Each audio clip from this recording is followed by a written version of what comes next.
Bonjour et bienvenue. Aujourd'hui, on se penche sur nos sources pour un sujet qui nous concerne tous, je crois. Comment on reprend un peu les commandes de notre temps, quoi. Surtout avec tout le numérique autour. La source principale, c'est une réflexion de Fabien Olicard sur sa propre manière de gérer ça. Notre objectif, essayer d'en tirer des stratégies concrètes et peut-être une nouvelle vision de la valeur de chaque minute. D'ailleurs, petit calcul rapide pour commencer. Si on enlève, disons, 8 heures de sommeil, Mhm.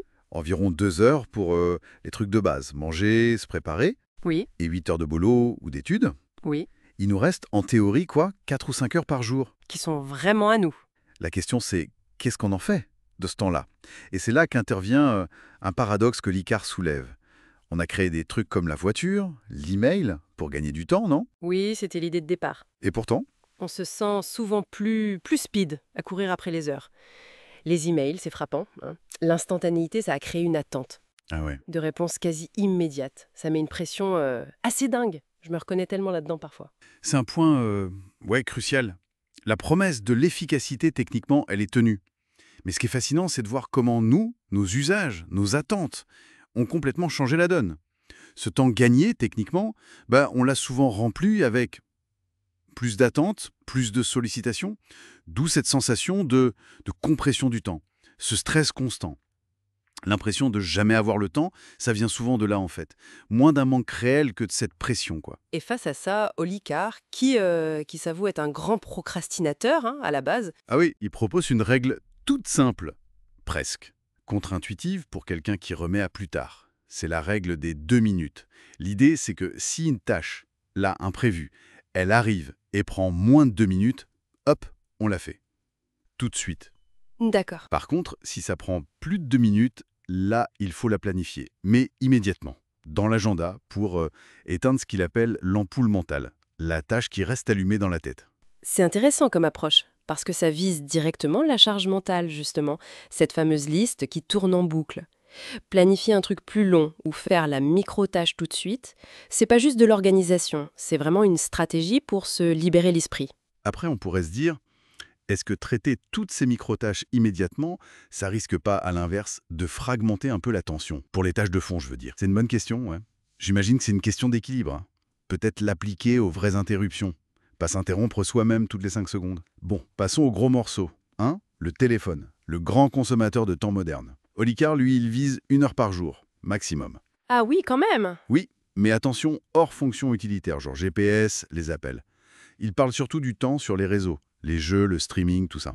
Sa technique clé, c'est l'intention avant l'action. Avant même de déverrouiller l'écran, il faut savoir précisément pourquoi on le fait. Exemple, je veux juste vérifier si X a répondu sur Insta. Point. Et le processus qu'il décrit, c'est en 3 temps. 1. On allume pour faire cette action précise. Vérifier le message. Ok. 2. On éteint l'écran. Immédiatement après. Hmm. Et 3. On fait une pause. On réfléchit. Est-ce que je veux y faire autre chose maintenant? Si oui, ok, on rallume consciemment. Pour ça, sinon, le téléphone reste éteint. C'est simple, mais ça demande une certaine discipline quand même. Oui, c'est une méthode qui cherche vraiment à nous ancrer dans le présent, à transformer ce geste réflexe, hop, je prends mon téléphone, en une vraie décision, consciente. Ça court-circuite un peu l'aspiration par le flux infini, des notifications, des contenus. D'ailleurs, Olicard, il relie cette gestion du temps à quelque chose de plus profond, une sorte d'énergie vitale. Il revisite même le memento mori. Pas juste souviens-toi que tu vas mourir, mais plutôt souviens-toi que tu es en train de mourir, à chaque seconde. Chaque minute perdue, elle est irrécupérable. Le temps, du coup, devient vraiment notre bien le plus précieux, quoi. Et pour aider avec ce fameux téléphone, il donne aussi des astuces très concrètes. Tiens, par exemple, passer l'écran en noir et blanc. Ah oui. Ouais, apparemment, il y a souvent un raccourci pour ça. L'idée, c'est de le rendre moins sexy, moins attrayant visuellement, sauf si on décide consciemment d'activer les couleurs pour une photo, une vidéo. Une idée qui viendrait d'Azar Raskin, l'inventeur du scroll infini, qui aurait exprimé des regrets sur l'impact de son invention.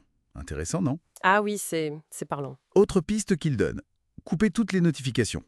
Bon, sauf peut-être les appels de 2 ou 3 contacts clés.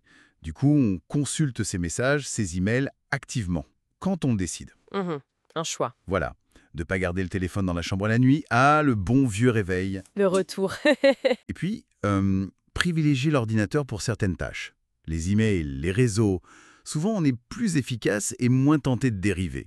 Toutes ces petites astuces, mises bout à bout, quel impact ça peut avoir concrètement? Exactement. Et c'est là, je pense, qu'on touche à la puissance de l'effet cumulé. Parce que, soyons honnêtes, on est tous tombés dans le piège Il dit scroll sans fin. du scroll sans fin, de la vérification compulsive. L'objectif de ces micro-ajustements, c'est pas de diaboliser le téléphone ou le divertissement, hein. C'est de reprendre les commandes consciemment. C'est de choisir où vont nos 1440 minutes chaque jour.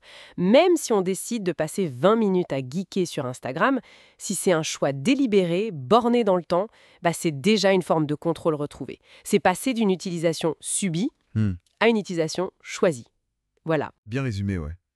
Si on devait retenir les points clés de cette exploration, ce serait quoi? La règle des 2 minutes, peut-être, pour désamorcer les petites tâches, alléger l'esprit. Oui, L'importance de l'intention claire avant de toucher son téléphone. tout à fait. Et puis ces petits réglages techniques, l'écran noir et blanc, zéro notif, pas de mobile dans la chambre, pour réduire un peu l'attraction passive. Et peut-être pour aller un peu plus loin, une pensée à méditer. Sachant que notre temps est limité, qu'il n'est pas renouvelable d'un jour à l'autre. Comment est-ce que le simple fait de choisir activement, consciemment, où va chaque morceau de ce temps, même les moments de repos, de plaisir, ceux qu'on juge improductifs, comment est-ce que ça pourrait transformer fondamentalement la perception qu'on a de la valeur de notre propre vie ?